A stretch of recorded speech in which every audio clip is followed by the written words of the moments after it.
Hello everyone and welcome back to my channel, and today I got a review for you guys of the Microtech Stitch. This is the second ever Microtech I have had on the channel, and this is what I would argue to be the most popular, or one of the most popular manuals in the entirety of Microtech's lineup. I've only, again, reviewed one Microtech on this channel, and it was the MSI.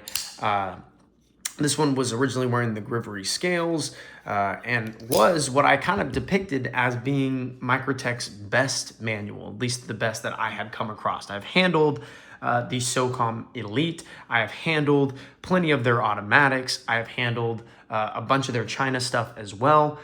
And I just find that these Ramlock series of knives are just some of the best. And I personally think the MSI is pretty up there as one of the best, but this guy is definitely the most renowned and probably most popular among the fan base. So that is very, very nifty, and definitely means that this is 100% worth reviewing.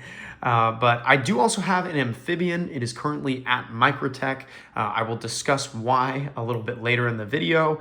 But for now, I don't want to delay too much. Let's do some size comparisons between my last review. Here is the PM2, and then a knife that kind of has a little bit of a similarity in just this this interesting handle. This guy is in fluted aluminum, by the way. It's fluted aluminum with the stone-washed finished blade. This guy is the Doug Ritter RSK MK1G2 with the OG goat scales.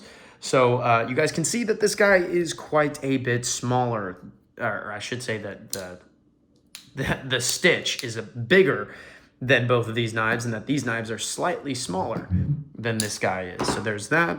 And then here's this guy here, the PM2, also coming in basically the same size, because the Doug Ritter and the PM2 are pretty much the same size.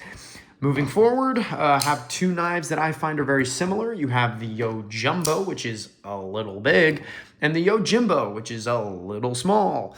So the Yo Jimbo comes in quite a bit smaller, whereas the Yo Jumbo comes in quite a bit bigger. Very cool. Very, very cool. Two knives that I always use as size comparisons. We have the 80-20.5, the 940. Very nifty knives. So we'll go right through here and show that they are both quite a bit smaller than this guy is. Possibly my next review, the Milita. What? Little shouts out next review.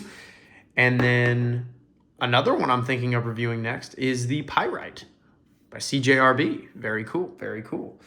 All right, and then finally the most, what's the word to say? The most comparable knife to this guy, or the most comparing, kind of similar.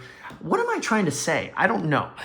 The knife that I would probably want to see next to this guy in terms of size comparison, the MSI. Got it out there eventually. The MSI is a bit longer, but definitely in terms of heft, in terms of length, or I should say width, it's smaller. So there you guys are. No need to delay any longer. Let's get into what I like and don't like about this knife, and if I can recommend it for you guys, as well as what I would rate it on a scale of 1 to 10. Starting off, let's discuss the blade. The blade has a very, very interesting shape. I would almost go so far as to call it a spear point. In fact, I would say it is a spear point, but I would also see it as kind of a Wharncliffe, you know, because the tip is down, but it does have the faux edge in the back, very similarly to a spear point. I don't know, you guys, okay? This is the Stitch blade. You know, I'm just going to call this blade shape the Stitch, because realistically, I've never seen this on anything else. That's a lie. I did see a knife the other day, the Concept Fenrir, which does kind of have a blade shape similar to this, but at the same time, they're completely different. So I don't know what to call it, but it is a great and cool looking blade shape. I like it a lot.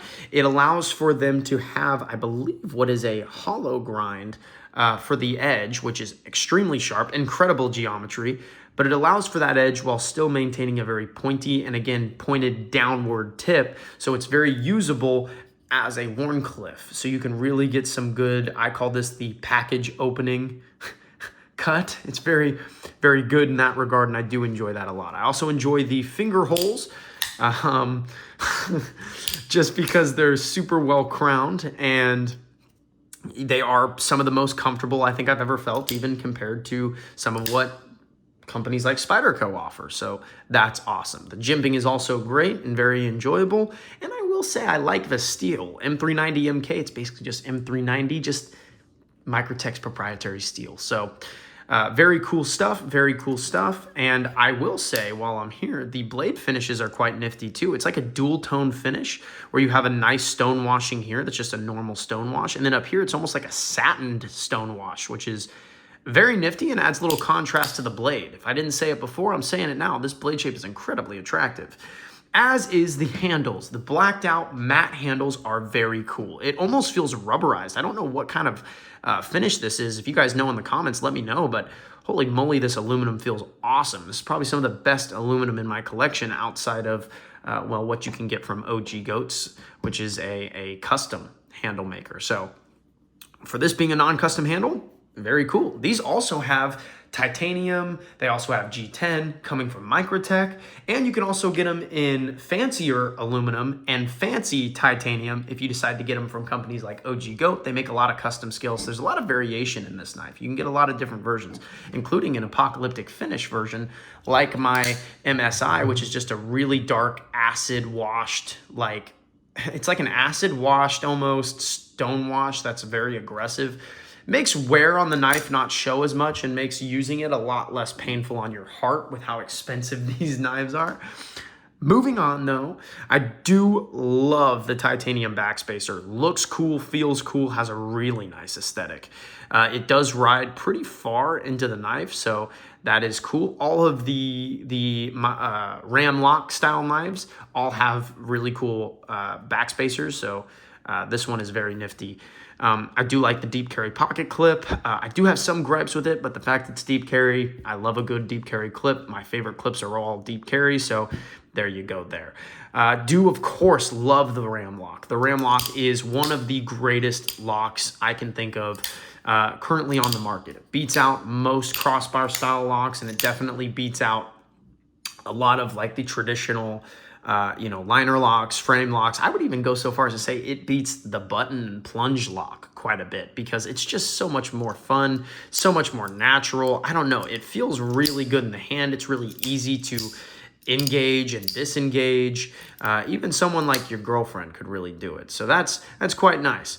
I will also say the little ball bearing system that they have riding on right now is super smooth as well. I don't know why I started laughing. I don't know what's going on, but the ball bearings are incredible on this guy and make for an incredibly smooth action. So that is excellent, excellent, excellent.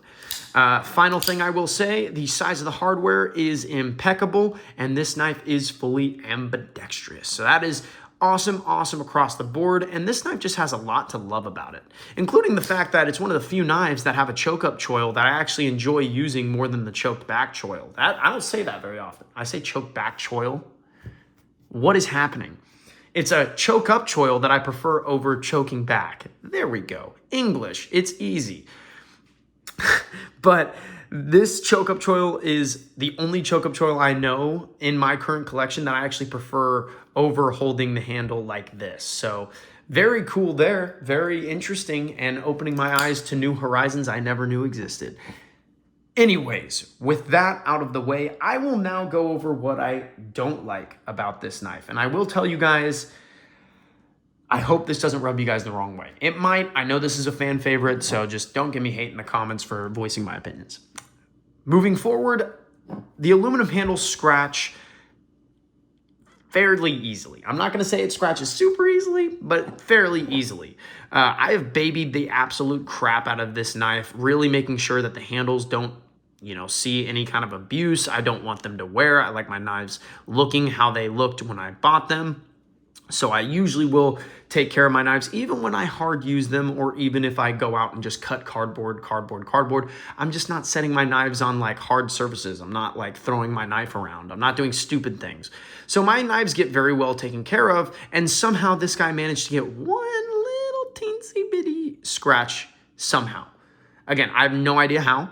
I didn't drop this guy. I didn't throw a knife at it. I didn't even set it on concrete. I've never dropped this guy in my entire life. So to develop this little just right there that could have come literally from anything really grinds my gears. It's such an eyesore to me now, and I try to rub it out every time I see it. I'm like, oh, come on, please be not real, please be not real. It's real. It is real, and it is frustrating. But that's something I don't really love. I don't love when handles show wear, especially because handles are what kind of end up showing wear the most through my experiences. If you have coated aluminum, coated titanium, any kind of coated steel, it's going to show that wear on the handles really bad. So I don't love that. I do wish this was uncoated. I think they make an uncoated version, maybe. I don't know. But I don't love the coating. It shows a lot of wear. Feels good, shows a lot of wear. Moving over to the pocket clip, the secondary hump in the pocket clip and the non-recessed gigantic hardware make this incredibly difficult to slip in and out of the pocket. Even if you have a thin pocket like some gym shorts or something, this still takes some effort to slide in and out. So that's a little frustrating and something I definitely don't prefer over just, a normal deep carry clip with, no secondary hump. So maybe, Microtech, you should work on that. But moving on to my biggest gripe, realistically, with this knife, it is 100% the fact that you have to choke up with this. I have tried desperately to choke back and make this into a comfortable grip. And quite frankly, the massive Andre the Giant style finger groove here, or the little cutout where your finger goes, or the little choke up choil, it's too big. It is gargantuan. And then having no secondary thumb ramp of any kind right up right here, nothing that gives this placement comfortability, this grip just feels horrible. It feels bad. And the pocket clip is a major hotspot when you hold it like this. So the only way to handle this knife is either like so or like so. There's no other way to handle it. Even in reverse grip, this feels weird. This is the first time I've held a knife in reverse grip and been like, this is very not right. You got this grip here, not right. This grip here, yeah, there it is. You lock in, you find your placement. It just sucks. It just sucks. I don't like when companies force us to choke up on the choke up choil. I don't like choking up all that often, okay, you guys? I like choking back. That's what I like. PM2 does it perfect. This guy does not. So that's my biggest gripe. But I will also mention the fact that the ram lock has some issues. I have not found this to be the case on my Stitch nor my MSI, and I have beaten the back of those blades to make sure that they do lock up proper. My Amphibian, I was casually using outdoors, cutting down a TV box from a new TV that I had purchased, and the blade comes swinging shut onto my knuckle, causing a gash that was irreparable by Band-Aid. I had to get stitches. It sucks. It's not something you want to happen. And again, with a lock like this, it is holding a heavy blade. All three of the ram lock style knives all have the same kind of heft when it comes to their blades. So they swing shut pretty abhorrently. I mean, nothing shows that better than the MSI. This thing shows exactly how scary and guillotine-like these knives are. So having I can't tell if I keep calling it the MSI lock or what I keep calling it, but the ram lock, it failing is kind of detrimental, especially a knife that is on bearings like this and is just readily falling shut like that. It's just scary. And it's not something that should be a fear. If you're sending out a knife, it shouldn't fail. The lock should be able to take minor stress to the back of the blade and to the front without failing. The fact that I was tapping a piece of cardboard, no different than this right here. That's how hard I was tapping it. And I still managed to slip the lock, is just beyond me. I will say I was just cutting cardboard and hitting a piece of cardboard that was only 3 layers thick. And I was tapping just like so, just to the back of the cardboard, putting it in the trash. And yeah, it ended up slipping and falling shut just like so. So again, not great, you guys. That is a major flaw, as well as the fact that the M390 MK was being ran on the softer side when these knives were first kind of dropped onto the market. I've heard that they might still be running soft. That is something I have heard, I have not seen. I have, however, seen within the last 5 years, in fact, tests from 5 years ago is probably better to say, Tests from 5 years ago, 6 years ago, people testing this steel and finding that it runs soft. It runs soft, i.e. like 58 to 59 HRC instead of the recommended 61 to 62 HRC. So that's not a great thing. I'm pretty sure Microtech fixed it. I've used this knife and the MSI quite a bit and found that they hold a really good edge for a long while, and they are still relatively chippy, but they also are still super stainless. So I don't know if the heat treatment has been upgraded again. This guy actually has chipped right here. I fixed it. I did sharpen this guy up myself and fixed up that edge, but originally it had a chip in it right there from where this knife kind of showed its signs of being chippy, having high edge retention, but still being pretty brittle. That's not a big knock against the knife. It's more of a knock against the steel, so I'm not going to worry about it. But yeah, I do think that they might be heat treating it a little bit better now. I got this stitch about a year ago, so I'd have to see tests myself. I don't want to say anything without substantive evidence, but there you guys are. Anyways, discussing if I can recommend this for you guys, given what the history of the knife has and its fan popularity, I can recommend it the same way I can recommend, buying a Griptilian. I can recommend it in the same way I can recommend buying a live wire, a Kershaw live wire, that OTF that they have. The same way I can recommend a Blur or a Leak or any countless other knives that I could just recommend based on fan popularity. That just kind of shows me that even though I maybe am not taking to the knife, that maybe there are some people that are. And again, this knife has glaring issues that I just don't vibe with, but I still love the knife. I would never for a moment give up on this knife, especially because it is over $300. And realistically, if I just hated this knife, I would just resell it. You know what I mean? Get more money out of it. But I didn't, because I actually found some love in this knife, even though it's maybe not traditionally my favorite.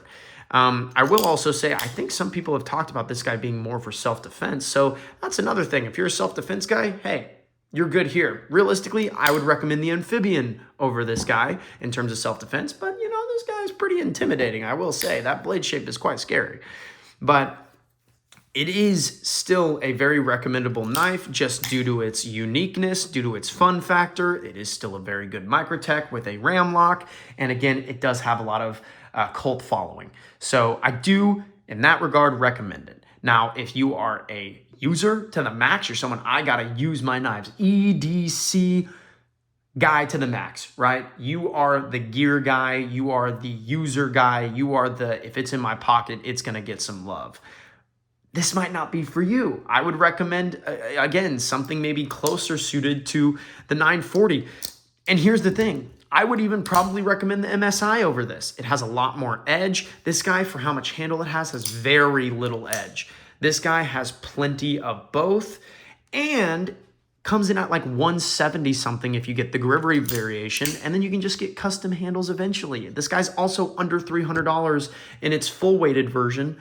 This guy is over $300 no matter how you get it. So I just think with that, the MSI would be more suited for sure and is definitely more recommendable to me.